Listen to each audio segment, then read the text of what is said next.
लाओ कौन होता है ना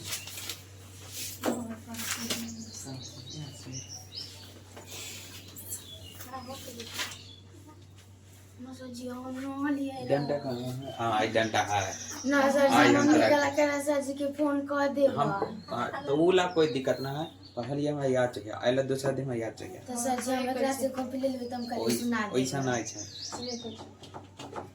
चल बता तू सर जी हम जान भी ना प्रतिबिंब के क्या कहै छै अच्छा पीछे वाला धते ना हां बताओ अवतल लेंस को अपसारी लेंस क्यों कहा जाता है डंडा आई है वो वाला चौड़ा कह जाता है बता आई हम तोरा के देख ना यार जी हम तन पीछे तन के याद कर कम ना ना सर जी तन के चल हाथ में तेरा पसीना कितना है पसीना चल खड़ा होते हैं हां बता वास्तविक प्रतिबिंब के क्या कहै छै कॉपी बंद कर नहीं यार चल बाप रे मैया के करवा दे ओ बाबू लक्ष्मण लबे नहीं करा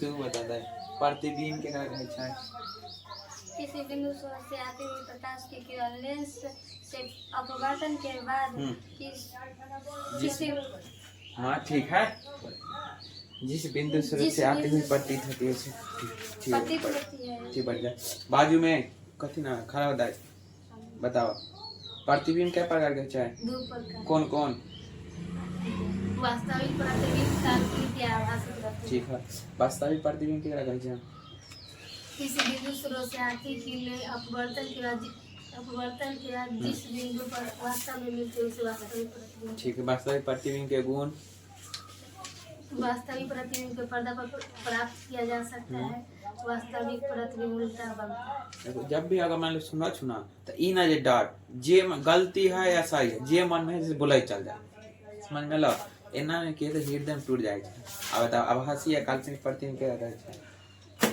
किसी बिंदु स्रोत से आती की अपवर्तन के बाद जिस बिंदु पर आती हुई प्रतीत होती है उसे काल्पनिक या आभासी प्रतिबिंब कहते हैं ठीक है आभासी प्रतिबिंब के थी गुण बताओ आभासी प्रतिबिंब को पर्दा पर प्राप्त नहीं किया जा सकता है आभासी प्रतिबिंब सीधा बनता है ठीक है बढ़ जा चल आई अति लघु तरीके को चेंज होते ना आई पाठ नंबर का है 6 चल बैठ बुआ देखो यार को डायल करा ना ते नहीं ते थुरैया लगाइत रहता अभी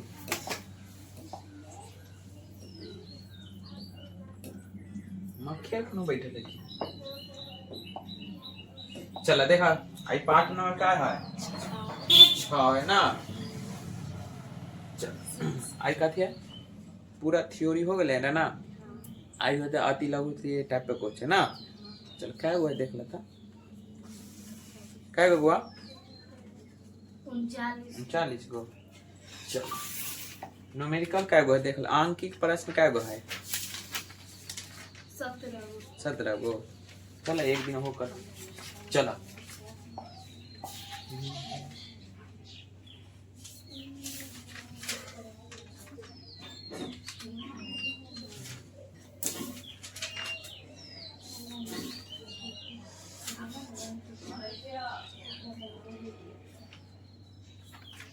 चला आज यहाँ से थे ना अति लघु तरीय प्रश्न चल वो क्वेश्चन देखो छोड़ो क्वेश्चन देखो चला बिना समय गंवाए हुए क्वेश्चन फटाफट क्वेश्चन मैचिंग करे देगा अगर क्वेश्चन में कहीं गलती होता है तो बता दिए समझ गया एला क्वेश्चन पढ़ो सबको अपन बुक से क्वेश्चन मिल रही चलो पहला क्वेश्चन देखो कि अच्छा जब प्रकाश एक माध्यम से दूसरे माध्यम में प्रवेश करता है तब प्रकाश की दिशा परिवर्तन को क्या कहते हैं तो देखो परिवर्तन ना कहै छै परिवर्तन है या परिवर्तन परिवर्तन तब बता लिया जब प्रकाश एक माध्यम से दूसरा माध्यम में जाय छै जब प्रकाश एक माध्यम से दूसरा माध्यम में जाय छै तो वो अपना जे पथ जो है वो पथ से थोड़ा विचलित हो जाए ना तो ओकरे हम कथी कहै प्रकाश का पर अपवर्तन का हो चाहे प्रकाश का परावर्तन। समझ गए ना। अपवर्तन कहते रहिए जब थोड़ा विचलित हो जाए। समझ में लाओ, ये सब पीछे बताया है ना, ज्यादा कोई दिक्कत ना। तो प्रकाश के परावर्तन के क्लियर हो गए ना, जे अपना पथ के दिशा में परिवर्तन कर, मतलब अब जे रास्ता से प्रकाश जाइत रही है ना बतलिए रा, याद करा। मान ला कि दूगो कोई माध्यम, एगो माध्यम है, एगो मान ली पर कौन चीज वायु है, आई कौन चीज कांच माला, कांच मान ले लिया। तो जैसी प्रकाश के किरण आता है, प्रकाश के किरण आता है, तो मान लो ये अभिलाम है, तो अभिलाम के विरल माध्यम से कहा सघन माध्यम ना, तो जाए के चाहिए सीधा, तो सीधा ना जाएगा कथी थोड़ा टेढ़ा हो जाए छा, तो ये कथी कहला छा प्रकाश का अपवर्तन, या ओकरे कथी कहे प्रकाश के परावर्तन। ये अपन वो अपना दिशा में थोड़ा की कर देता है, परिवर्तित कर देता है। चलो आंसर पढ़ दे, देखो देखो क्या अच्छा, जब प्रकाश एक माध्यम से दूसरे माध्यम में प्रवेश करता है तब प्रकाश की दिशा में परिवर्तन की क्रिया को हम कहते हैं प्रकाश का अपवर्तन। बतली है ना, ये वाला चित्र से समझ ला कि ना। एगो ऊपर कौन चीज है वायु और नीचे कौन चीज है कांच, तब विरल माध्यम से कहाँ गेले हाँ सघन माध्यम में, तो अभिलाम के निकट चल गेले कि ना। क्लियर, समझ में लाए चलो ठीक। अगला क्वेश्चन कथी का है, जब प्रकाश की किरण विरल माध्यम मतलब कौन सी का लगा है, हवा का लगे ना। विरल माध्यम से कहाँ जा रहे हैं सघन माध्यम यानी कि कांच। अभी तुरंत ऊपर बतलिया विरल माध्यम से कहाँ जा रहे हैं सघन माध्यम में, तो अभिलाम के निकट जाते या अभिलाम से दूर, अभिलाम के निकट हो गए ना। बस वही क्वेश्चन है, कांच में जाता है तब अभिलाम की ओर मुड़ जाती है या अभिलाम से दूर हो जाती है। इधर आंखों मुन बताइयो कि जैसे विरल माध्यम से कहाँ गए हाँ सघन माध्यम में, तो कांच वायु का थी जैसे यहाँ समझो, मान लो कोई माध्यम है, तो ऊपर मान लो कौन चीज वायु मान ले लिया हाँ, नीचे कथी मान लिया हाँ कांच हो गया। ये कथी हो गया विरल माध्यम, विरल माध्यम हो गया। आई कौन चीज हो गया सघन। क्लियर हो गया, यहाँ तक कोई दिक्कत ना। जैसी में प्रकाश के किरण प्रवेश कल के ना, प्रकाश के किरण प्रवेश कल का ओइसी ये अभिलाम हो गया, अभिलाम हो गए ना। तो ये प्रकाश के किरण विरल माध्यम से कहाँ रहे हैं सघन माध्यम में ना। तो प्रकाश के किरण विरल माध्यम से जब सघन माध्यम में आवे छा, तो वो अभिलाम के गिरे छा, अभिलाम से थोड़ा अभिलाम के निकट डाले छा। एकरा जाए के चाहिए कौन चीज सीधा सीधा जाए छा ना जाए छा, ये कहाँ हो जाए छा अभिलाम के निकट हो जाए छा। क्लियर हो गया, समझ में लाए। चलो आंसर देखा पढ़ दे छो कहे, जब प्रकाश की किरण विरल माध्यम से सघन माध्यम में जाती है तो वह अभिलाम की ओर मुड़ जाती है। समझ में आ गए ना, अभिलाम की ओर मुड़ जाती। क्लियर हो गया, यहाँ तक कोई दिक्कत, ये दोनों क्वेश्चन में कोई दिक्कत ना। चलो आगे चलिए, अगला क्वेश्चन कथी बोला। अगला क्वेश्चन देखा कि अच्छा है,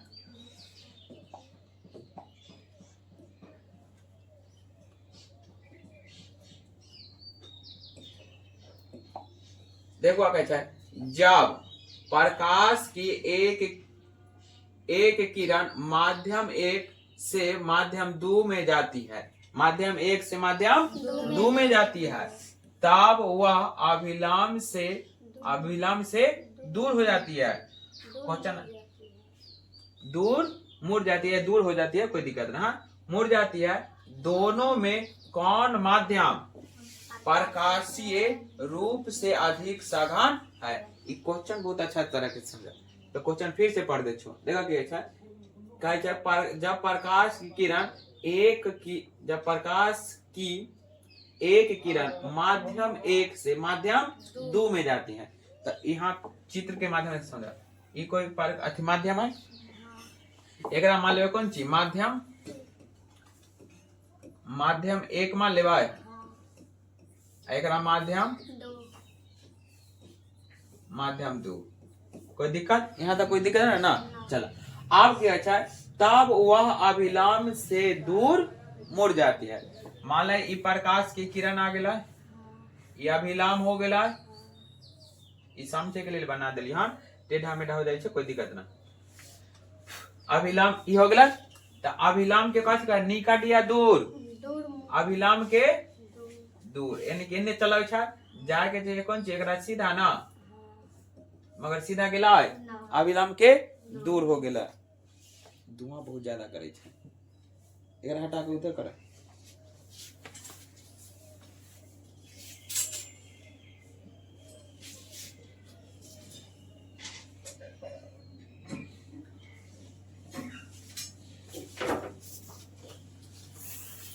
चल यहाँ तक कोई दिक्कत ना चल। अब कहे छै दोनों में कौन प्रकाशीय रूप से अधिक सघन है, आप बताब। ई माध्यम 1 है, ई माध्यम 2 है। ई माध्यम 2 में देख ले पर अभिलाम से प्रकाश की किरण निकट लेकिन या दूर गेले हां, दूर गेले हां, तब बताबा वो माध्यम 1 सघन माध्यम है या 2 सघन माध्यम है। ई दोनों में से सघन माध्यम कौन है और विरल माध्यम कौन है? माध्यम 1 वाला सघन होता है या माध्यम 2 वाला सघन होता है?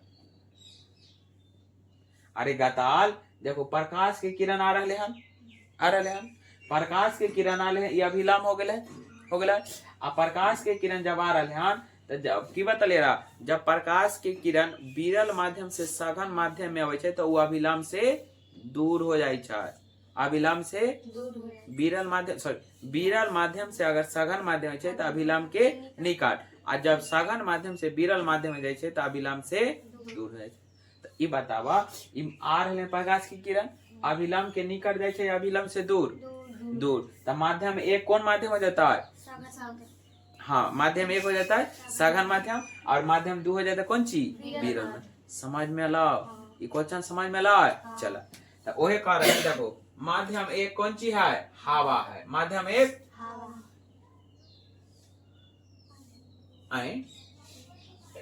कथी कहै छै? प्रकाशीय रूप से अधिक सघन है। तो अधिक, फिर से जब प्रकाश की किरण माध्यम 1 से माध्यम 2 में जाती है तो वह अभिलाम की ओर, अभिलाम से दूर मुड़ जाती। क्वेश्चन सही है, देखा देख पा, अभिलाम से दूर मुड़ जाती है। तो दोनों में से कौन सा सघन माध्यम है? दूर मुड़ जाती है, तो ये अभिलाम हो गया, अभिलाम से दूर न जा रहे हैं। तो यहाँ देखो ये आगे पीछे हो गया, हाँ ऐसे लिख सकला, चलो यहाँ समझा। तो ई कौन चीज? विरल माध्यम हो गया, ई कौन चीज हो गया? सघन माध्यम।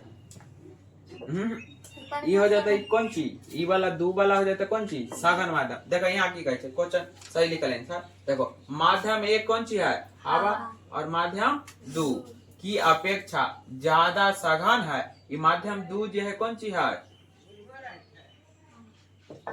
एकरा हम माध्यम 2 कह देबै तो कोई दिक्कत ना, एकरा माध्यम कौन चीज? 1। मगर फिर हाँ, सघन माध्यम से कहाँ रहे? विरल माध्यम है ना।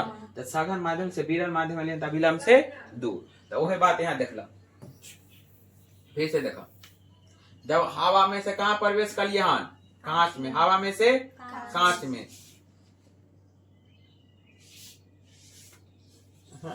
क्वेश्चन थोड़ा डाउट लगा।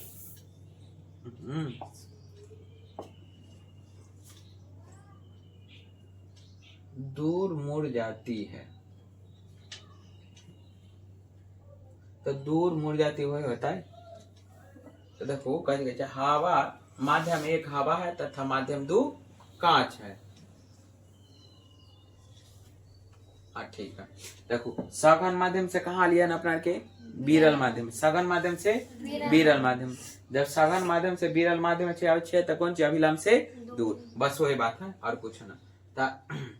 देखो माध्यम 1 हवा तथा माध्यम 2 कांच की अपेक्षा कौन सी है? ज्यादा सघन है। यानी कि कोई और दूसरा माध्यम लेकर भी कर सकल हम, जैसे कांच और पानी भी ले सकले, इनमें कोई दिक्कत ना। समझ वालो ना? चलो अगला क्वेश्चन।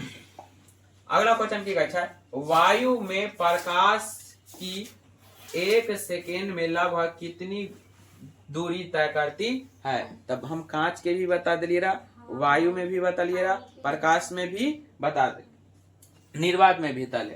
तब वायु में प्रकाश की चल कितना हो? 3 लाख किलोमीटर प्रति सेकेंड। अगर एकरा पूछते मीटर प्रति सेकेंड में तो कितना हो जाए? 3 गुने 10 के पावर 8 मीटर प्रति सेकेंड।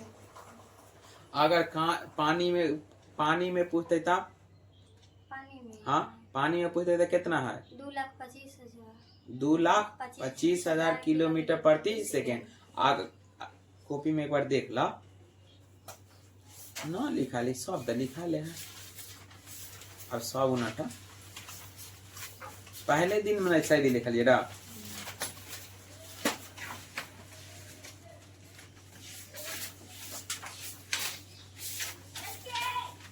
पानी में कितना है? 2,25,000 मीटर प्रति सेकेंड में। आगा सॉरी किलोमीटर प्रति सेकेंड है। तो मीटर प्रति सेकेंड में कितना है? 2.25 मीटर प्रति सेकेंड गुने 10 के पावर कितना? 8 है ना। और पानी में कितना है? 2 लाख। पानी में है। अच्छा पानी में। और कांच में कितना है? 2 लाख। चल यहाँ तक कोई दिक्कत ना? हाँ चल यहाँ देखो देखो की आंसर समझा कह वायु में प्रकाश की चाल 1 सेकेंड में कितना है? 3 लाख किलोमीटर प्रति सेकेंड। अगर एक पूछते मीटर प्रति सेकेंड में ना, मीटर प्रति सेकेंड में, तो मीटर प्रति सेकेंड में कितना है? 3 गुने 10 के पावर 8 मीटर प्रति सेकेंड। अब बता कांच में कितना हो जाता है? कांच यानी कि शीशा, कांच में हुआ प्रकाश की चाल, प्रकाश की चाल कितना है? 2 लाख। 1 2 3 4 5 6 कांच हो जाता कौन सी? किलोमीटर प्रति सेकेंड। की हो गया किलोमीटर प्रति सेकेंड में। अब मीटर प्रति सेकेंड में कितना हो जाए? 2 गुने 10 के पावर 8 मीटर प्रति सेकेंड। ये कांच के हो गए ना। अब पानी में प्रकाश की चाल, पानी में प्रकाश की चाल, तो पानी में प्रकाश की चाल कितना हो? 2 25 1 2 3 4 गो जीरो है। 1 2 इकाई दहाई सैकड़ा 10 लाख 3 गो जीरो है। एगो से लिखना है। चल ई हो गेलै कहते किलोमीटर प्रति सेकेंड में है। तोहरा के सोचे मास्टर आगे लिखना है। एहेला पूछ ले छै ताकि तोरा के ध्यान है कि ना।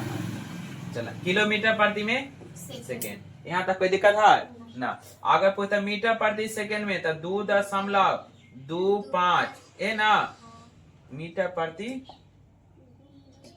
अच्छा हाँ गुने 10 के पावर 8 मीटर प्रति सेकेंड हो गए ना। तो एगो क्वेश्चन से पूरा क्लियर हो गए ना। तो पूछता वायु में पूछता तैयो चाहे निर्वात में पूछता है तैयो कितना देता है? 3 लाख किलोमीटर प्रति। अगर किलोमीटर में पूछता है तो कितना? 3 लाख किलोमीटर प्रति सेकेंड। अब मीटर प्रति सेकेंड में तो 3 गुने 10 के पावर 8 मीटर प्रति सेकेंड। कांच में प्रकाश की चाल 2 लाख किलोमीटर प्रति सेकेंड, 2 लाख किलोमीटर प्रति सेकेंड। अब मीटर प्रति सेकेंड में तो कितना? 2 गुने 10 के पावर 8 मीटर प्रति सेकेंड। अब पानी में प्रकाश की चाल कितना? 2,25,000, 2,25,000 यानी कि 1.25 लाख ना। 2,25,000 तो 1.25 लाख तो 1,25,000 के बोले छे। आ देखो मीटर प्रति सेकेंड में कितना? 2.25 गुने 10 के पावर कितना? 8 मीटर प्रति सेकेंड स्क्वायर। यहाँ तो कोई दिक्कत है ना? तो क्वेश्चन से रिवाइज है ना पूरा। चलो आगे चलिए। चल अगला क्वेश्चन देखा। स्नेल का नियम ये ना है। देखो कहते स्नेल का नियम या स्नेल के नियम से आप क्या समझते हैं? ये ना तो देखो स्नेल के नियम में की गई है से समझा कहता किन्हीं 2 माध्यमों और प्रकाश के किसी विशेष वर्ग यानी कि रंग वर्ण के लिए आपतन कोण की जाया और परावर्तन कोण की जाया के अनुपात को एक नियतांक कहते हैं। उसे हम कहते हैं स्नेल का नियम। मतलब की गलत है 2 गो कोई माध्यम ले 2 गो माध्यम ले लिया। मान लो कि हो गए कौन चीज? कांच ले लिया, कांच ले लिया ना। आई मान लो कौन चीज वायु ले लिया है, यहाँ तक कोई दिक्कत ना। एगो कांच ले ले एगो कौन चीज वायु ले लिया। तो देखो आपतन कोण, यह अभिलाम हो गया, यह अभिलाम हो गया। आई हो गया कौन चीज प्रकाश के किरण, आपतित किरण हो गए ना। आपतन कोण आपतित किरण, तो ई हो गया। तो एकरा कौन चीज आई से लिखवा, आई हो गया कौन चीज परावर्तित किरण हो गए ना, सॉरी अपवर्तन कोण अपवर्तित किरण हो गया। तो अपवर्तित किरण हो गया, तो ई कौन चीज आर से हो जाता हो गए ना। तो एकरा लिखबे कौन चीज आपतन कोण की जाए, तो आपतन कोण की जाए साइन आई होई छै, परावर्तन कोण की जाए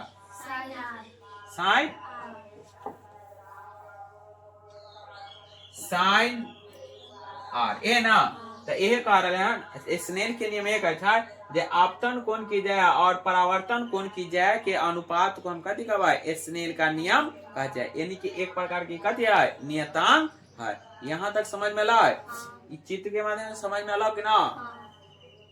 तो आपतन कोण के है अभिलाम और आपतित किरण, अभिलाम और आपतित किरण के बीच में जो कोण बने छै ओकरा हम कथी कहबे आपतन कोण। आपतन कोण के कथी सूचित करे छै आई से सूचित करे छै। दर्पण माध्यम में परावर्तित होय छै ना, अपवर्तन होय छै ना। तो अपवर्तन जो है तो अपवर्तन अभिलाम और आपतित किरण, अभिलाम और आपतित किरण के जे बीच में जे कोण बने छै ओकरा कथी कहै छै अपवर्तन कोण कहै छै। कोन कहबे अपवर्तन कोण कहै छै। अपवर्तन कोण के कथी से सूचित कैल जाय छै आर से सूचित कैल जाय छै। यहाँ तक समझ में लाए, कोई दिक्कत ना। चलो फार्मूला कर देखला, नियतांक वाला कथी छै साइन आई बटा में साइन आर, ओए ना कहलियन साइन आई बटा में साइन आर। समझ में आ गेले ना, कोई दिक्कत। अगला क्वेश्चन, अपवर्तनांक की परिभाषा दे। ई सब लिखल है कि ना। अपवर्तनांक हम केकरा कहै छै से समझा कथी कहै छै किसी माध्यम की प्रकाश की किरण की दिशा को बदलने की क्षमता को कथी कहबे अपवर्तनांक। कोई भी प्रकाश के किरण है, देखिए देखो यहाँ से आपतित किरण अलग, प्रकाश के किरण अलग, प्रकाश के किरण अलग। आज अपवर्तन सतह हो गया, अपवर्तन सतह के बाद ई जे देखो अपवर्तन सतह के बाद ये कुछ ना कुछ विचलित हो जाए ना, जे कुछ ना कुछ विचलित जो होता है ओहे विचलन के हम कथी कहबे अपवर्तनांक। अपवर्तनांक के रखा छै, समझ में आ गेले ना। वही बात हम जे देखा प्रकाश के किरण दिशा में बदलना मतलब कथी कुछ ना कुछ विचलित हो जाता है, कुछ ना कुछ विचलित हो जाता है, ओकरे हम कथी कहबे अपवर्तनांक। समझ में आ गेलो, यहाँ तक कोई दिक्कत नहीं ना। चल अगला क्वेश्चन,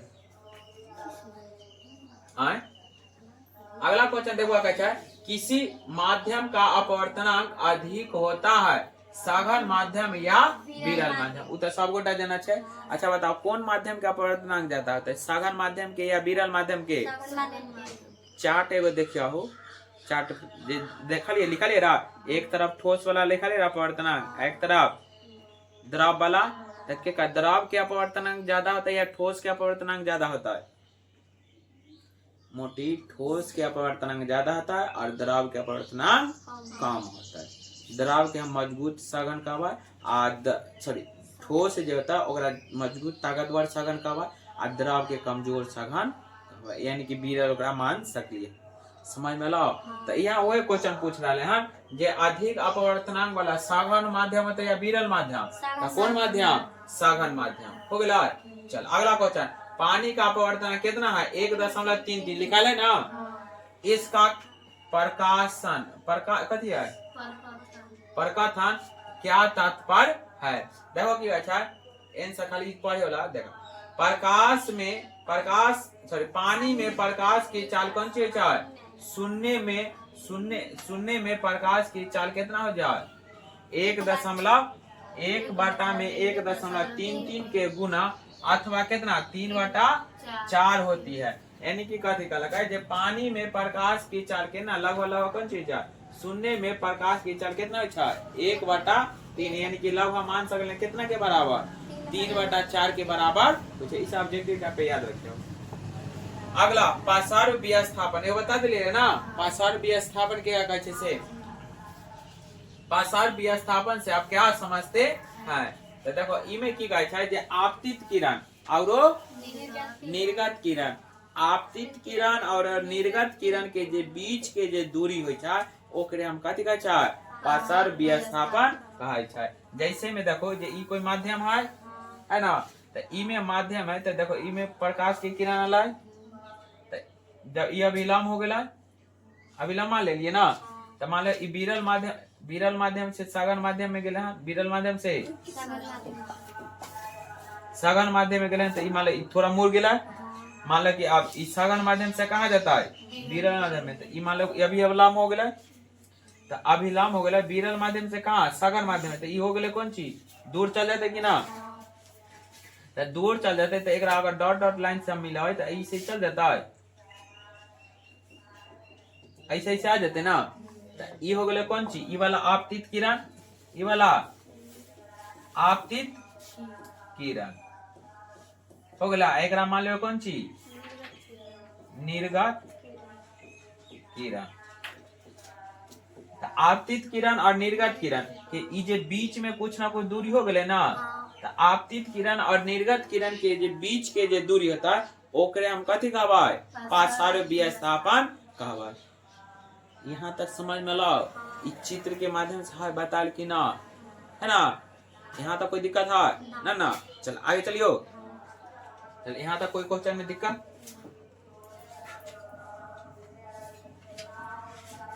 चला ओहो इस चित्र वाला दिखाई दे रहा है चित्र सही से साफ साफ, चल क्वेश्चन देख लो, क्वेश्चन में चित्र है ना देले, चलो देखो इमे का दिखाई है, नीचे दिए गए चित्रों को ध्यान से देखिए और उसके नए चित्र नीचे चित्र प्रश्नों के उत्तर दीजिए, ध्यान से देखिए। अच्छा चलो देख ले लिए हम,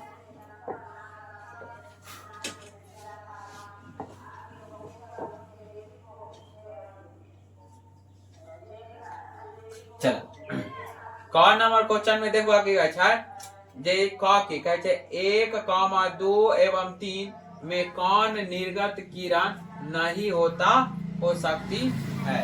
तो देखो निर्गत किरण हम ओकरे कहबै क नंबर ते है ना है, तो ई में निर्गत किरण कौन ना हो सकले है, तो निर्गत किरण जो होता है देखो यहाँ से प्रकाश के किरण जा रहे हैं ना, तो निर्गत किरण कौन ना होते, तो निर्गत किरण 1 वाला और कौन सी वाला 2 वाला निर्गत किरण ना होता, 1 और 2 वाला 1 और 2 जो होता है वो निर्गत किरण ना होता। वही बात यहाँ लिखल है, देखा ये 1 तथा 2 कौन है निर्गत किरण, कथी का है निर्गत किरण हो अच्छा नहीं हो सकती है।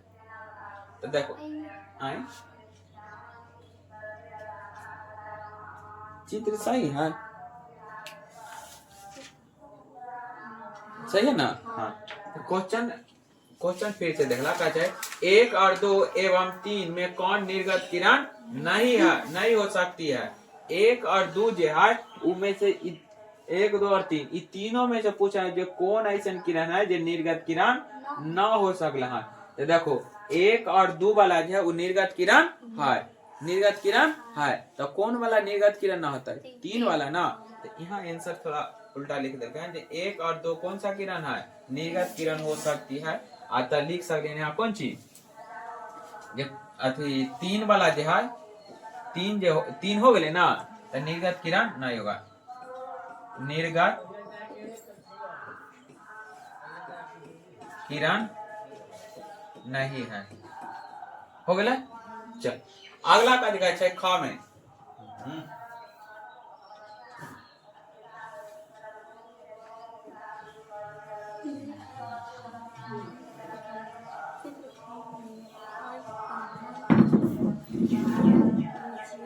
चला दूसरा खाना में क्या दिखाई है, चित्र 1 का मान, चित्र 1 है कि आय है, आय चित्र आय का मान है। देखो यहाँ बताओ हम बता लिए रहा जे आपतन कोण और परावर्तन अपतन कोण सॉरी आपतन कोण और परावर्तन कोण या आपतन कोण या अपवर्तन कोण दोनों के मान आपस में कथे छे बराबर है कि ना।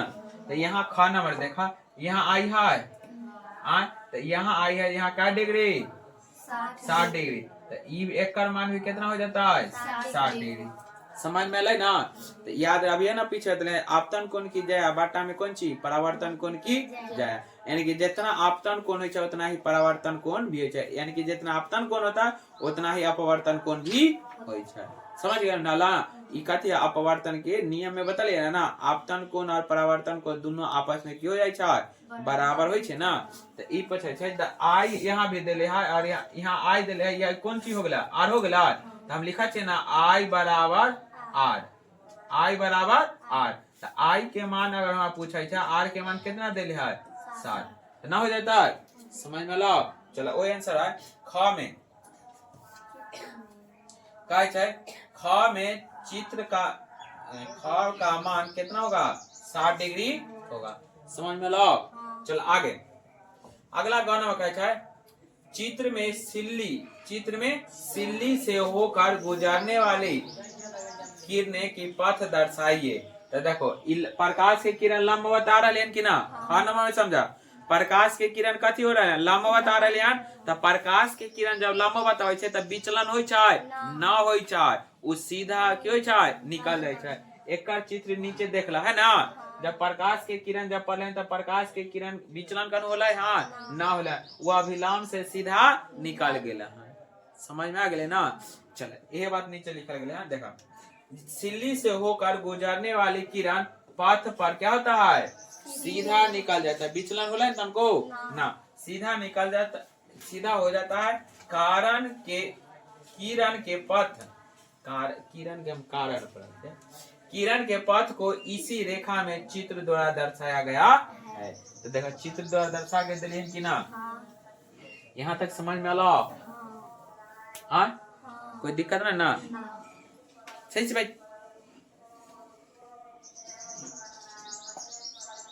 चलो अगला क्वेश्चन, लेंस कितने प्रकार के होते हैं? अभी तुरंत ना पूछने हैं। तो लेंस कै प्रकार के होय छै? दू प्रकार के। कौन कौन होय छै? उत्तल लेंस होय छै, एगो अवतल लेंस होय छै। समझ गेले ना? तो उत्तल लेंस और अवतल लेंस के का कहै? तो उत्तल लेंस में देखो तो इमे उत्तल लेंस ऐसा है जे वास्तविक प्रतिबिंब में बनै छै और कौन चीज काल्पनिक प्रतिबिंब भी बनै छै। चार्ट में देखियो सबसे ऊपर एगो आभासी प्रतिबिंब बनल के रह आ देखियो अवतल लेंस ऐसा है जे ई की काम करता है, जे ई केवल और केवल कौन सा आभासी प्रतिबिंब बनबै छै। उत्तल लेंस के फोकस दूरी कथी होय छै धनात्मक होय छै और अवतल लेंस की फोकस दूरी ऋणात्मक होय छै। समझ में आ गेल ना? चल उत्तल लेंस के क्षमता कथी छै धनात्मक होय छै या ऋणात्मक? धनात्मक होय छै। अवतल लेंस की क्षमता क्या है ऋणात्मक। चलो यहाँ तक कोई दिक्कत ना? चला तो लेंस क्या प्रकार के छै? दो प्रकार के, एगो उत्तल लेंस होय छै, एगो अवतल लेंस होय छै। यहीं पे क्लियर कर लो। तो उत्तल लेंस के हम अपसारी लेंस का चाहिए, अभिसारी लेंस का चाहिए? अपसारी लेंस कौन लेंस का चाहिए? अभिसारी।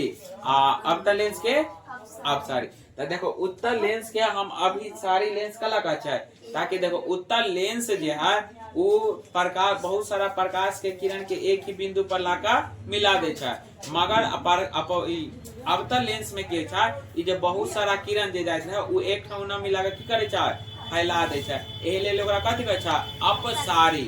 अभिसारी एक एही लगा छै ताकि सबके की करे छै एक ठाम लागा रख दे छै। समझ में आ गेले ना? यहाँ लेंस वाला पूरा क्लियर हो गया। अगर छोटा बड़ा रहते तो आगे क्वेश्चन और क्लियर हो जाता है। तो लेंस क्या प्रकार के? दो प्रकार के, उत्तल लेंस है वो अवतल लेंस। हो गया यहाँ तक कोई दिक्कत है ना? चल अगला क्वेश्चन, लेंस के मुख्य अक्ष की परिभाषा दे। तो लेंस के मुख्य अक्ष की परिभाषा दे। तो याद रखियो तो लेंस के कौन चीज कथी कहै छै? लेंस के मुख्य अक्ष की परिभाषा, मुख्य अक्ष है ना? तो देखो ये तो लेंस के सतह और वक्ता केंद्र। लेंस के सतह जैसे मान लो कोई लेंस हो गया, मान लो ये लेंस हो गया ना, कौन सा अच्छा से बन गए, ये मान लो कौन चीज कौन लेंस हो गया? उत्तल लेंस हो गया। तो देखो उत्तल लेंस आई अगर घूम करते तो कहीं ना कहीं केंद्र होता है, मान ला ई हो गेले कौन चीज वक्ता केंद्र के सी से का है तो यहाँ देखो वक्ता केंद्र और लेंस के सतह यहाँ हो गया वक्ता केंद्र और लेंस के सतह तो वक्ता केंद्र और लेंस के सतह के जो मिलावे वाला या बीच के जो दूरी या मिलावे वाला जो सारा लेखा होता है ओहे सारा लेखा के हम कहते हैं मुख्य अक्ष कहवाय आ मुख्य अक्ष के जे कहते हैं और दूसरा नाम कहते हैं प्रधान अक्ष कहते हैं एक हम कहते हैं प्रधान अक्ष अब प्रधान अक्ष के कथी से सूचित कल जाय छै पी से सूचित कल जाय छै ई क्वेश्चन क्लियर हो गेलै यहाँ तक कोई दिक्कत है ना चला पढ़ दे छो कथी कहै छै किसी लेंस का मुख्य अक्ष उसकी सतह ई सतह हो गेलै ना सतह और वक्ता केंद्र हो गेलै सतह और वक्ता केंद्र को मिलाने वाली रेखा को हम कथी कहबै मुख्य अक्ष कहै छै अब मुख्य अक्ष के कथी से सूचित करबै पीछे का दूसरा नाम कथी है प्रधान अक्ष इन्ना कहला मुंह करे जहर पिवा रहलियन की पीलाई ई पीले त जिंदगी सवार जाता चल औरो क्वेश्चन हां पतला लेंस त उत्तल लेंस के हम कहते कौन लेंस का छै पतला लेंस है ना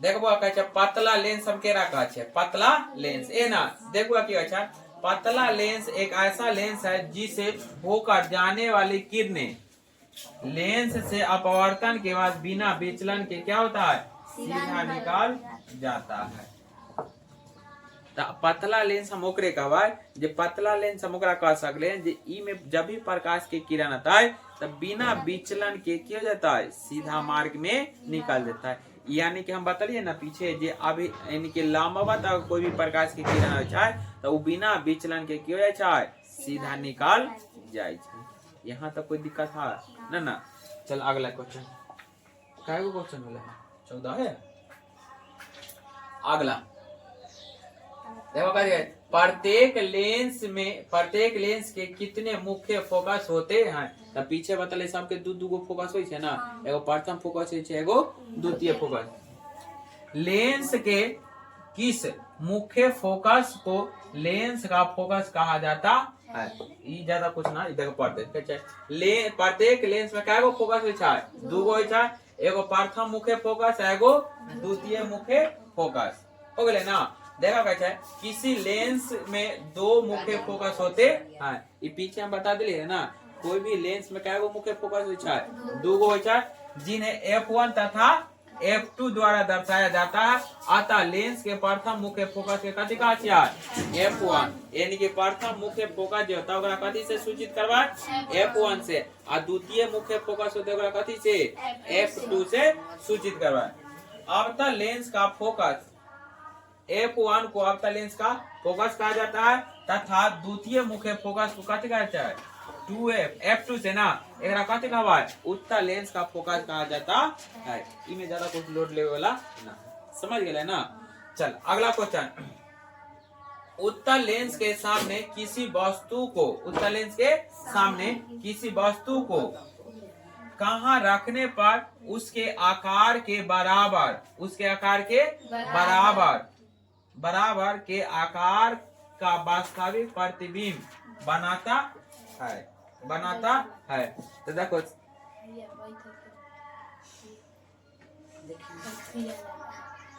चल देखो ई क्वेश्चन का है उत्तल लेंस में अगर हम कोई भी वस्तु है वो वस्तु के कहाँ पर रखबै ताकि ओकर आकार कैसन होय के चाहिए बराबर होय के चाहिए और ओकर प्रतिबिंब कैसन होय के चाहिए वास्तविक होय के चाहिए तब वास्तविक प्रतिबिंब कौन में बनता है उत्तल लेंस में या अवतल लेंस में उत्तल लेंस में है ना तो ई में देखो ई में हम बता लिया कि अगर कोई भी वस्तु के हम 2F1 पर कहाँ 2F1 पर चित्रा ना तो 2F1 पर हम कोई भी वस्तु के रखा चाहे तो वो वस्तु के जो प्रतिबिंब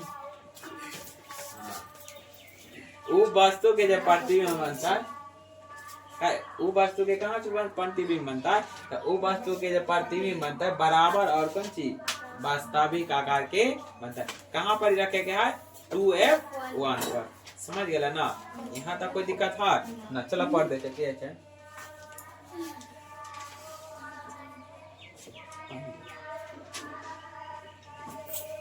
देखा क्या उत्तल लेंस के सामने किसी वस्तु को कहाँ रखवा है 2f1 पर रखने पर उसके आकार के बराबर के आकार का वास्तविक प्रतिबिंब बने छै। तो उत्तल लेंस के कहाँ पर रखबे 2f1 पर, समझ गए ना।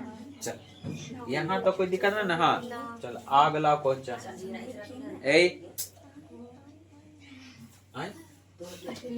चलो कोई दिक्कत नहीं है, एक ठीक कर लेते एक सेकंड। अरे आओ दूसरी तलैया वाली दीदी, चलो हो गया अब ठीक है ना, सफेद लगा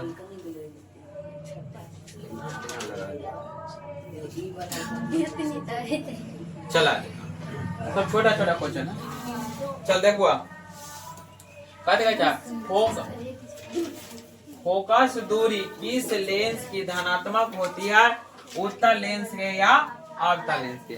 तो हम बता दिए फोकस दूरी के का धनात्मक होता है, उत्तल लेंस के होता है या अवतल लेंस के, उत्तल लेंस के। उत्तल लेंस छोटका है ना, ओकरा कथी रहता है बड़का, अवतल लेंस कथी है बड़का, अवतल अवतल ना लिखे 4 अक्षर में, तो ओकरा कथी लिखबा छोटका, माइनस में ना जता है।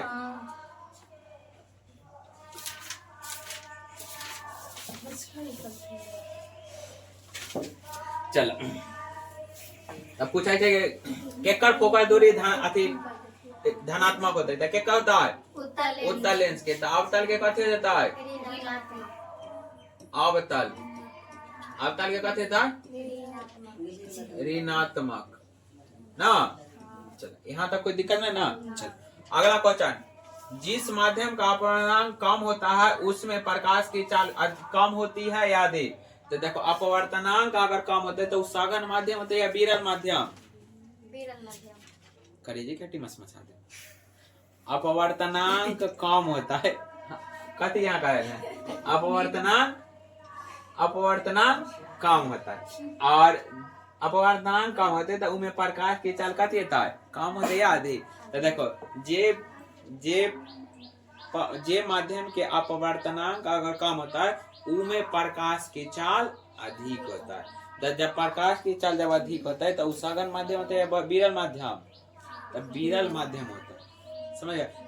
विरल माध्यम में प्रकाश की चाल अधिक हो छै, विरल माध्यम में प्रकाश की चाल अधिक हो छै, सघन माध्यम में प्रकाश की चाल कम हो छै। हमें यहाँ कथी पूछना है, जो अपवर्तनांक कम होता है तो उसमें प्रकाश की चाल कम होता है या अधिक। तब बता लिया है जब मान लो विरल माध्यम है तो उनमें प्रकाश की चाल ज्यादा होता है या कम होता है ज्यादा होता है, वही आंसर है। देखो विरल माध्यम का अपवर्तनांक कते होता है कम हो जाए, विरल माध्यम के अपवर्तनांक कम हो जाए, तथा इसमें प्रकाश की चाल कते होता है अधिक होता है, उनमें प्रकाश की चाल कम होता है, कम है लिखा। हाँ अपवर्तनांक कम होता है, विरल माध्यम के अपवर्तनांक कम हो जाए और उ में प्रकाश की चाल अधिक हो जाए, समझ में लाओ। हाँ ध्यान से, इतना बड़ा वो बोर्ड तोरा ना दिखाई दे रहा है, हाँ इतना ढबूसवा बेंग नहीं लिखा है। चला अगला कह जाए, किस लेंस को अभिसारी लेंस कहते हैं। आगे लेना, किस लेंस को अभिसारी लेंस कहते हैं। तो देखो अभिसारी लेंस का लगा है, देखो ये मान लो उत्तल लेंस हो गया, ये उत्तल लेंस हो गया ना, ये मुख्य अक्ष हो गया। तो देखो ई में प्रकाश की किरण जाता है, इहो में प्रकाश की किरण जा रहा है, तो लेंस से अपवर्तन के बाद एक बिंदु पर जाकर मिल गया, हाँ ना मिल गया, हाँ तो यही ले हम एकरा कौन लेंस का बा उत्तल लेंस का बा, एकरा को अभिसारी लेंस। देखो प्रकाश की किरण जाए छे ना, हां तो ई जाकर कहां देखो यहाँ से एकदम खाले पीले नहीं जा रहा है, आगे जाकर कमजोर हो गया, तो की होला सिकुड़ गेले ना। तो ई जे प्रकाश के किरण है जे आगे लेंस से अपवर्तन के बाद की होय छै एक बिंदु पर जाकर मिल जाय छै, समझ गेल ना। एहे ले लेकरा की कहै छै मुख्य फोकस, यानी कि फोकस पर जाकर मिल जाय छै, एहे ले लेकरा कथि कहै छै अभिसारी लेंस कहै छै। आ उत्तल लेंस के कथि कहबै अपसारी लेंस कहै छै। चलो देख उत्तल लेंस को कथि कहै छै अभिसारी लेंस। अवतल लेंस वाला समझ लेंगे, ई मान लो कौन चीज अवतल लेंस है, अवतल लेंस हो गेले ना, तो ई मान लो मुख्य अक्ष है, तो देखो प्रकाश की किरण जा रहे हाँ ना, तो ई आगे जाकर मुड़ते ना, आगे जाकर क्यों जाता है फैल जाता है, ऐसे प्रतीत होता है जो प्रकाश कहाँ से हाँ यहाँ से आले हाँ, समझ गए ना। तो यही ले ले अवतल लेंस के का छै अपसारी लेंस का छै, आ उत्तल लेंस के अभिसारी लेंस, समझ में आ गए ना। यानी कि अवतल लेंस में लेंस से अपवर्तन के बाद एक बिंदु पर जाकर मिल जाए छा उत्तल लेंस में एक बिंदु पर जाकर मिले छा अवतल लेंस में एक बिंदु पर जाकर ना मिले छा क्यों छा लेंस से अपवर्तन के बाद फैल जाए छा। समझ गए ना। चलो यहाँ तक कोई दिक्कत है ना। चलो अगला क्वेश्चन का दिखाई छा यदि कोई वस्तु उत्तल लेंस से बहुत ही अनंत पर रखी हो तो वस्तु का प्रतिबिंब कहाँ बनेगा। तो बात ऐसा चित्र बता है ना कहाँ जाकर बनता है फोकस पर जाकर बनता है।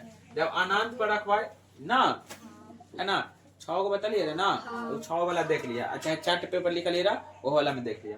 अगला क्या कौन सा लेंस वास्तविक और आभासी प्रतिबिंब दोनों प्रकार का बनाता है। तो बता लिया कौन ऐसा लेंस है जो वास्तविक और आभासी दोनों प्रतिबिंब होना चाहिए। कौन है उत्तल लेंस ऐसा है जो वास्तविक प्रतिबिंब भी बने छा और आभासी और काल्पनिक प्रतिबिंब भी बने छा। समझ में आ गए ना। यहाँ तक कोई दिक्कत है यहाँ तक समझ में ना कोई दिक्कत है। तो उत्तल लेंस एक लौता ऐसा है जेकरा द्वारा कौन चीज अवतल आभासी प्रतिबिंब और कौन चीज वास्तविक प्रतिबिंब दोनों प्रकार के प्रतिबिंब बने छे। अवतल लेंस ऐसा है कि उमे केवल और केवल कैसन प्रतिबिंब बने छे आभासी प्रतिबिंब बने छे उमे वास्तविक प्रतिबिंब ना बने। समझ में आ गया ना।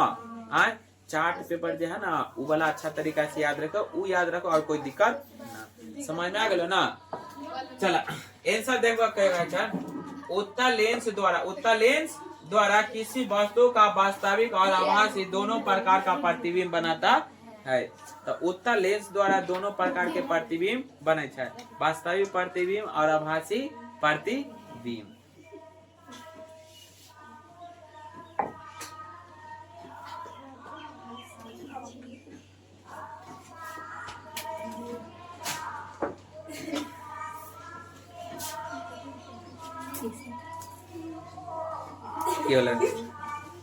चलो हो गए ना। अब अगला क्वेश्चन देखो की कहै छै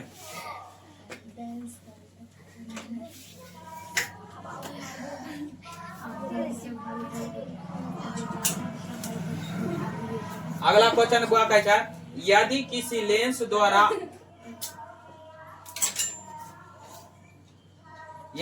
लेंस द्वारा प्राप्त प्रतिबिंब वस्तु की अपेक्षा हमेशा सीधा और छोटा बनाता है तो वह कौन सा लेंस होता है। तो बताइए सीधा प्रतिबिंब कौन में बनता है उत्तल में या अवतल में। उत्तल में सीधा बने छा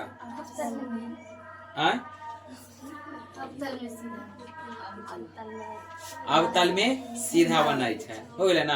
अब जब भी ना बतलिए एगो दुइये ना में दुइये प्रकार के ना प्रतिबिंब ना बतलिए हाँ तो कितना सबसे छोटा प्रतिबिंब बनले रहे ना एगो बिंदु साइज के बनले एगो वस्तु के अपेक्षा बहुत छोटा बनले। तो कौन में बनता है उत्तल में या अवतल में। अवतल में। तो जेसीबी देख पर चलवा दे। समझ में ला। यहाँ तक कोई दिक्कत है ना। चलो आंसर देखा कि अच्छा यदि किसी लेंस द्वारा प्राप्त प्रतिबिंब वस्तु के अपेक्षा हमेशा कैसन होगा हमेशा उल्टा हमेशा सीधा और छोटा होता है वो कौन सा लेंस होता है अवतल लेंस होता है। अवतल लेंस से दो ही प्रकार के प्रतिबिंब बन ले रहा ना एगो अनंत पर रख ले रहा तो कौन चीज बिंदु साइज के रख ले रहा एगो लेंस और कौन चीज लेंस और अनंत के बीच रख लेता कौन चीज थोड़ा इनकी अनंत के अपेक्षा थोड़ा छोटे ना प्रतिबिंब बन ले रहा। यहाँ तक कोई दिक्कत है ना। चल आगे है 39 को क्वेश्चन है कोई दिक्कत ना है। चल अगला क्वेश्चन उत्तल लेंस द्वारा किसी वस्तु का आवर्धित एवं आभासी प्रतिबिंब कब बनता है। यानी कि उत्तल लेंस द्वारा किसी वस्तु का आवर्धित मतलब कौन सी सीधा आवर्धित मतलब सीधा आवर्धित एवं आभासी प्रतिबिंब कब बने छे। तो इमे देखो वो तब बनता है जब उत्तल लेंस में एक नंबर वाला लिखा ले रहा उत्तल लेंस में एक नंबर सबसे एक नंबर लिखा ले रहा ना वो तो में कह देता अगर हम लेंस कौन सी अगर लेंस और फोकस के बीच में, लेंस और फोकस के बीच में अगर कोई वस्तु के हम रखा चाहे तो वो वस्तु के जो प्रतिबिंब जो होता है वो प्रतिबिंब आभासी और कौन सी आवर्धित बनता है। वो प्रतिबिंब कैसे बनता है? आभासी और आवर्धित प्रतिबिंब बनता है। समझ गया ना? यहाँ तो कोई दिक्कत ना। चला देखो इन सब पर देखिए क्या जब वस्तु लेंस काफी का लगा है, लेंस और फोकस के बीच स्थित हो तो उसका प्रतिबिंब कैसे बनता है? आभासी आवर्धित और प्रतिबिंब प्राप्त होता है। यानी कि आभासी आवर्धित प्रतिबिंब प्राप्त होता है। यहाँ तक समझ में लाओ? यहाँ तक कोई दिक्कत है? ना ना।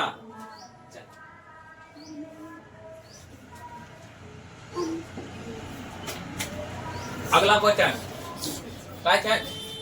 किसी उत्तल लेंस के सामने एक पिन को कहाँ रखने पर उसका प्रतिबिंब कहाँ बनेगा? अनंत पर। तो देखो कोई भी वस्तु है, अगर कोई भी वस्तु के अगर हम अगर हम F2 पर यानी अब कौन लेंस का है? उत्तल लेंस। अगर हम उत्तल लेंस के F2 पर अगर कोई वस्तु के रखा चाहे तो वो वस्तु के प्रतिबिंब कहाँ जाकर बनता है? अनंत पर बनता है। कहाँ जाकर बनता है? अनंत पर जाकर बनता है। अनंत पर जाकर बनते तब वस्तु के अपेक्षा वो छोटा होता है या बड़ा होता है? तो बहुत बड़ा होता है। अब प्रतिबिंब आभासी होता है या काल्पनिक, सॉरी वास्तविक होता है या काल्पनिक? तब होता है प्रतिबिंब कौन चीज? सीधा वास्तविक होता है। और प्रतिबिंब कैसे बनता है? उल्टा बनता है। समझ में आ गए ना? पीछे सब बता है कि ना? एक आंसर देखो, उत्तल लेंस के सामने एक पिन को F2 पर रखने पर उसका प्रतिबिंब कहाँ पर जाकर बनेगा? अनंत पर जाकर बनेगा।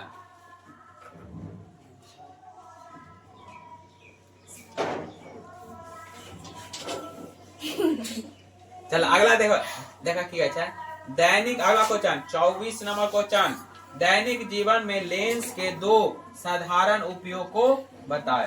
तो दैनिक जीवन में लेंस के दो साधारण उपयोग, तो पहला कथी का कहाँ? सूक्ष्मदर्शी और दूसरा कौन चीज? दूरबीन में। पहला है सूक्ष्मदर्शी और दूसरा है दूरबीन में। तो इमें क्या है? इसे आवर्धन बढ़ने के साथ स्पष्ट प्रतिबिंब प्राप्त होता है।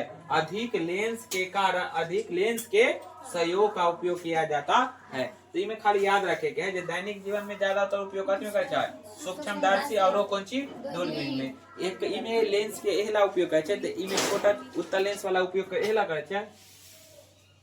कोई भी लेंस के जिग न गलका, तो इमें लेंस के उपयोग हम एहला करते हैं जे इमें लेंस के छोटा छोटा जो कोई भी वस्तु होता है ना वो कौन चीज थोड़ा बड़ा बड़ा का दिखाई देता है। समझ गए ना? यहाँ तक कोई दिक्कत है?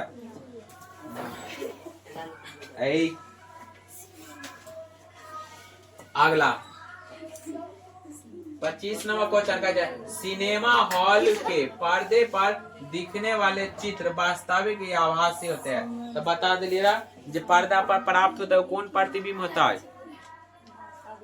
वास्तविक प्रतिबिंब होता है या काल्पनिक? वास्तविक प्रतिबिंब होता है या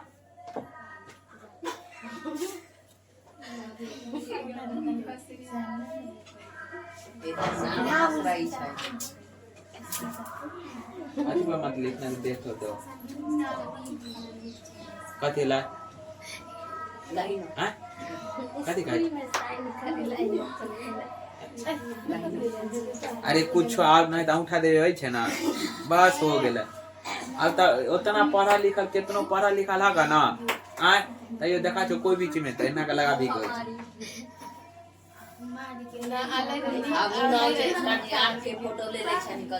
चला हो गया। ए आप शांत है अब शांत चला देखा। अच्छा ये वाला ना सिनेमा हॉल में पर्दे पर दिखने वाले चित्र वास्तविक होते हैं। अरे वास्तविक होते हैं या आभासी? तब बताइए रहा सिनेमा हॉल में जे प्रतिबिंब पर्दा पर प्राप्त होता है वो प्रतिबिंब वास्तविक होता है या काल्पनिक? तब वास्तविक प्रतिबिंब होता है। समझिएगा ना? वास्तविक प्रतिबिंब के पर्दा पर हम प्राप्त कर सकलिए हैं। अब वास्तविक प्रतिबिंब जब भी प्रतिबिंब बनता है तो वो कैसे बनता है? उल्टा प्रतिबिंब बनता है। समझ गए ना? चला देखो आंसर लिखा कहते वास्तविक प्रतिबिंब चूंकि पर्दे पर सिर्फ वास्तविक प्रतिबिंब को ही उतारा जाता है, यानी कि केवल है केवल कौन प्रतिबिंब, वास्तविक प्रतिबिंब ही होता है, उतारा जा सकता है, काल्पनिक और आभासी प्रतिबिंब नहीं। यह में एक वर्ड लिखला जे वास्तविक प्रतिबिंब कैसन प्रतिबिंब बनता है, लिखा कौन चीज या हमेशा, या हमेशा कैसन प्रतिबिंब, सीधा उल्टा, यह हमेशा उल्टा प्रतिबिंब बनाता है। हो गए ना, यहाँ तक कोई दिक्कत है? कर रखी थी गौतम के कॉपी चोरी हो गई। एगो अथी सुना यहाँ आए देखो, एगो अथी केना के बन गए हैं देखो, बड़ा हाथ से लगते कहाँ गए? शांत शांत शांत देखो लिख लिख करते हैं, शांत रहता देखो कैसे पहले हंसी देखो लिखा है मैंने भेजल गया ना, चुप रहोगे तो बात कौन करेगा, हम नहीं रहेंगे तो याद कौन करेगा, माना कि हम इतना अच्छे नहीं हैं, हम माना कि हम इतने अच्छे नहीं हैं, पर हम नहीं रहेंगे तो परेशान कौन करेगा। ये सब ठीक बात है।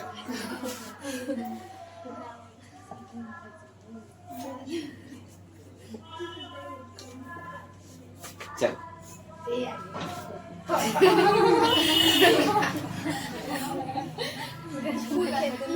चल यहाँ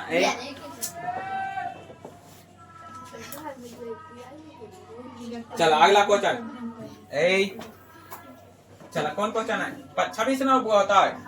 चला 26 नंबर क्वेश्चन देखा कैसा है, किसी उत्तल लेंस द्वारा वस्तु का आभासी या आवर्धित प्रतिबिंब, कैसा है, किसी उत्तल लेंस द्वारा आभासी या आवर्धित प्रतिबिंब बनाने हेतु वस्तु की स्थिति कहाँ होनी चाहिए। तो पहले हम बता लिए क्वेश्चन एक बार शायद दूसरा रिपीट हो गया, जब वस्तु के कहाँ रखवा लेंस तथा फोकस के बीच अगर कोई भी वस्तु के रखा चाहे तो वो प्रतिबिंब कहाँ जाकर बनता है, अनंत पर जाकर बनता है, ये ना बनता है, अनंत पर जाकर बनता है। और प्रतिबिंब कैसा रहता है, आवर्धित प्रतिबिंब होता है और वस्तु की अपेक्षा बड़ा होता है। समझ में गया ना? चलो यहाँ तक कोई दिक्कत? हाँ, तो आंसर लिखेगा कौन सी, उत्तल लेंस और कौन सी फोकस के बीच होनी चाहिए। अगला 27 नंबर, यदि कोई वस्तु किसी उत्तल लेंस के, यदि कोई वस्तु किसी उत्तल लेंस अली हमके दे फाड़ दो, लाते मुके धक्का कचार दो। उत्तल लेंस के बाईं ओर उसकी दूनी है, दूनी है या दुगनी है, दूनी है कि दुगनी है, दूनी है, दुगनी हो के चाहिए।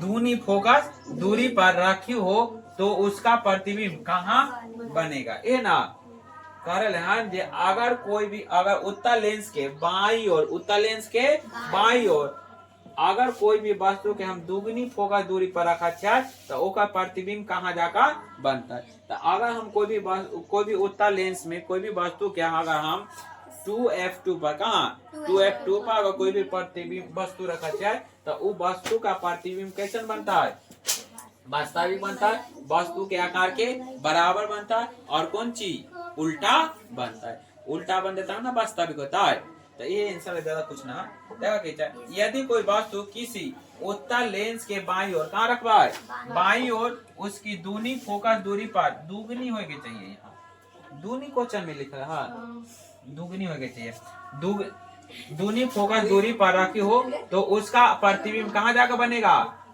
2f2 पर। अब प्रतिबिंब कैसन बनता है, वास्तविक और उत्तल, यहाँ हो जाता है उल्टा तथा वस्तु के आकार के बराबर होता है। यहाँ तक समझ में लाओ, यहाँ तक कोई दिक्कत ना है। चल अगला क्वेश्चन क्या नंबर है, 28 नंबर। देखो क्या अच्छा है, एक पतले लेंस की फोकस दूरी 10 सेंटीमीटर है तो उसका उत्तल लेंस होगा या अवतल लेंस। तो अपना के जाना चाहिए जो कौन सा लेंस के फोकस दूरी धनात्मक होता है और कौन सा लेंस के ऋणात्मक होता है। तो उत्तल के कथी होय छै धनात्मक होय छै ना, आ अवतल के कथी होय छै ऋणात्मक होय छै ना। तो यहाँ पूछ रहा है, यहाँ कथी देले है -10 सेंटीमीटर ना, तो माइनस की दर्शा रहे हैं, माइनस के चिन्ह कथी दर्शा रहे हैं धनात्मक के की ऋणात्मक के, ऋणात्मक के। तो कौन सा लेंस होता है उत्तल लेंस होता है या अवतल लेंस होता है, अवतल लेंस होता है। समझ में आ गए ना। चलो तो आंसर कौन सी हो जाता है अवतल लेंस। अगला 29 नंबर क्वेश्चन कहता है लेंस के किसी वस्तु की दूरी कौन सी u, प्रतिबिंब की दूरी कौन सी v, और लेंस द्वारा प्राप्त आवर्धन कौन सी m का क्या संबंध होता है। तो हम बता लिए रहा m बराबर कथी छै v बाटा में u है ना, v बाटा में u, यानी कि v से कथी छै तो v से हम कहते हैं प्रतिबिंब की ऊंचाई आ बाटा में वस्तु के ऊंचाई के अनुपात के हम कथी कहबै आवर्धन कहै छै। आवर्धन के कथी से सूचित करे छै m से सूचित करे छै। यहाँ तक कोई दिक्कत नहीं है। चलो देखो की है किसी लेंस के लिए वस्तु की दूरी यहाँ तक u, वस्तु की दूरी u, प्रतिबिंब की दूरी कौन सी v, और आवर्धन यानी कि मैग्निफिकेशन m के बीच में संबंध होता है कौन सी m बराबर v बाटा में u। तो ई v में से कौन सी हो जाता है v बराबर कथी हो जाता है v से हो जाता है प्रतिबिंब की दूरी, क्या दूरी प्रतिबिंब की दूरी हो गया, और u बराबर कौन सी हो जाता है वस्तु की दूरी, वस्तु की हो गया, m बराबर आवर्धन हो गया। आवर्धन के क्या तो देखो प्रतिबिंब की दूरी बाटा में कौन सी वस्तु के दूरी के हम कहते हैं आवर्धन का। यहाँ तक कोई दिक्कत है और है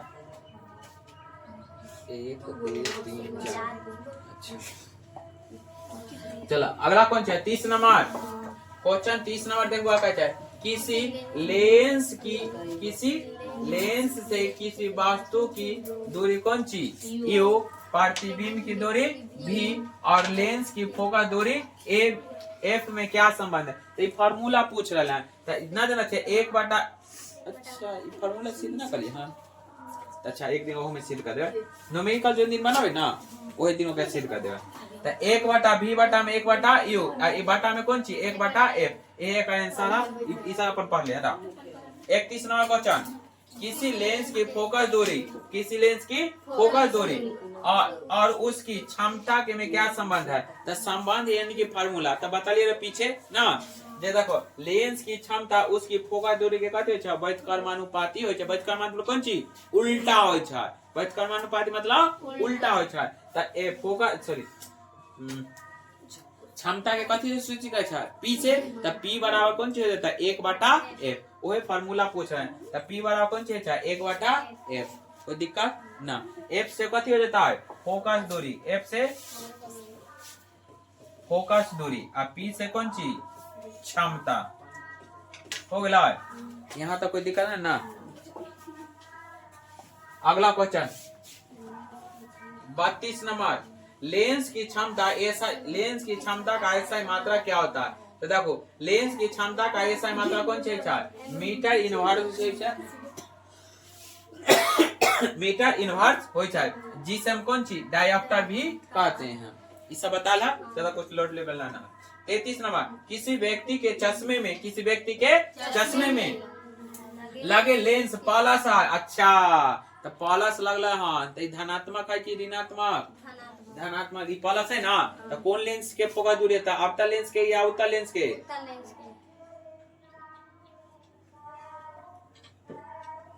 नींद में हाँ तो देखो प्लस 1.5 है तो लेंस के लेंस उत्तल होगा या अवतल। तो कथी पूछ रहे हैं तो हाँ तो अच्छा ही बताओ, ये प्लस है ना तो धनात्मक है, तो कौन लेंस के धनात्मक होता है? उत्तल लेंस के अवतल लेंस के? उत्तल लेंस के ना, तो एक आंसर कौन सी हो जाता है? उत्तल लेंस। अगला 34 नंबर, किसी उत्तल लेंस का आधा भाग काले कागज से ढक दिया जाए, क्या यह लेंस किसी वस्तु का पूरा प्रतिबिंब बना सकता है? तो देखो पूरा प्रतिबिंब बना सकला, देखो अच्छा हाँ, लेकिन उसकी तीव्रता घट जाएगी क्योंकि किरण की संख्या क्या हो जाएगा? घट है। यानी कि पूरा प्रतिबिंब बनाता है, मगर देखो झांक दे तो पूरा दिखाई देता है ना, वो एक जे आधा झांक दे तो आधा थोड़ा कम दिखाई देता है, मगर जे आधा उघाड़ तो वो अच्छा साफ दिखाई देता है, मगर जे आधा जे झांक कला तो वो साफ दिखाई देता है ना कला, ताकि ओकर जे प्रकाश के जे किरण होता है वो प्रकाश के किरण बहुत कम मात्रा में जाता है। समझ में लाओ। आगे अगला कहते 35 नंबर, लेंस प्रतिबिंब कैसे बनाता है? तो लेंस जो प्रतिबिंब हो कथी के कारण? अपवर्तन के कारण हो। 36 नंबर, किसी लेंस की क्षमता एक डायोप्टर है, इसे परिभाषित करे। तो बता ले रहे एक डायोप्टर बराबर 1 मीटर इनवर्स होय छै, बता दिले रहे ना, एक डायोप्टर बराबर 1 मीटर इनवर्स होय छै। तो वही आंसर है, एक डायोप्टर उस उत्तल लेंस की क्षमता होती है जिसके फोकस दूरी कौन सी है? 1 मीटर है, तो एक डायोप्टर बराबर कौन सी? 1 मीटर इनवर्स होय छै। समझ में आ गेल ना? यहाँ तक कोई दिक्कत है? 37 न 39 हो है। अच्छा चला कर 2 मीटर फोकस दूरी वाले उत्तल लेंस की क्षमता कितनी होगी? तो 2 मीटर देखो क्षमता में हम कथी बदल रहा, P बराबर 1/F ए ना, तो देखो 2 मीटर फोकस दूरी ना कहे, तो P बराबर 1 में कौन चीज 2 से भाग दिया तो 1 में लगता है ना लगता है, 0.0 दे दो, 2 5 10, 2 5 15, 2 5 10 कट गए ना, तो कितना आ गया? 0.2 आए, यहाँ माइनस देल है, अगर माइनस देल है तो हो जाता कौन? यहाँ उत्तल लेंस ना होगा, कौन हो जाता है? दोनों में क्वेश्चन में कौन जी उत्तल है अवतल? क्वेश्चन में अवतल है, तो यहाँ उत्तल हटा दिया अवतल। समझ में आ गए ना? यहाँ तक कोई दिक्कत? अगला क्वेश्चन अगला क्वेश्चन 38 नंबर, 2 मीटर फोकस दूरी वाले एक उत्तल लेंस, सही है नहीं क्वेश्चन? उत्तल लेंस वाले क्षमता, तो इहो में देखो क्षमता पूछा है, तो P बराबर कथी है? 1/2 है ना, तो P बराबर 1/,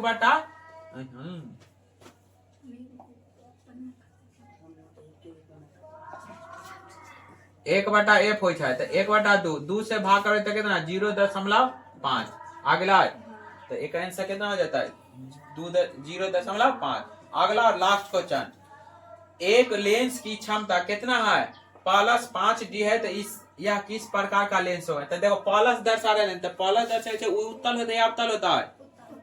उत्तल होता है, ताकि उत्तल लेंस के फोकस दूरी का होता है धनात्मक हो जाए। यहाँ तक कोई दिक्कत ना रहेगा। और बच गए कौन चीज? एक ठो फार्मूला सिद्ध करके उत्तल लेंस वाला ना, लेंस फार्मूला सिद्ध करके है, वो हम कल न्यूमेरिकल चलते ना, तो न्यूमेरिकल में सिद्ध कर। आज भर के लिए इतना ही रहेगा, छोड़ो।